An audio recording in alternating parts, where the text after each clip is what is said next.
त्याच्यातलं अर्ध सगळं. आणि महाराज जय जय कण्याचा विचार करत असताना महाराज घागरभर पाणी आणि मुठभर कण्या. आता देवाने विचार केला या जर कण्या खायच्या असेल तर काय करावं, काय नाही म्हणले. आता विदुरा करता आपला अवतार धारण करावा दुसरा, म्हणून भगवंतानी 4-5 हात तयार केली महाराज.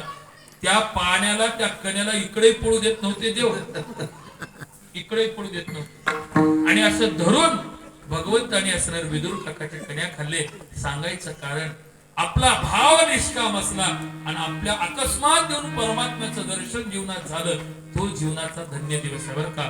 सोनियाचा दिवस आहे, नाम आठविता रूप प्रगट झाला.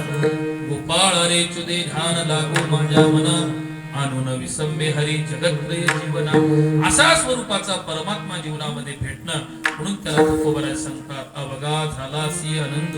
मग काय झालं बाबा, भाग गेला सीन गेला अवगा झाला आनंद. त्या भगवंताला बघितल्या बरोबर काय झालं बाबा, महाराज सांगतात प्रेम रसे बैसली मिठी आवडीला ठेवणासे. त्या भगवंताबद्दल अंतःकरणात पराकाष्ठाचं प्रेम निर्माण झालं. आणि त्या प्रेमाबद्दल भगवंताबद्दलचा भाव उच्चतम अवस्थेला प्राप्त झाला. आणि त्या भगवंताबद्दल अंतःकरणात आवड निर्माण झाली.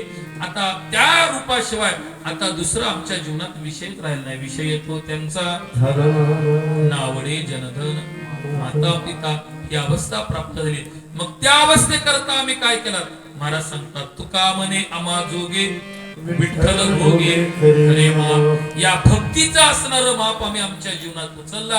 आणि ते भक्तीचं माप या भगवंताला जर आपल्याला आपलंसं करायचं असेल तर काय करावं लागतं, भक्तीची या मापे मोजितो अनंता इतराने तत्वता न मोजवे.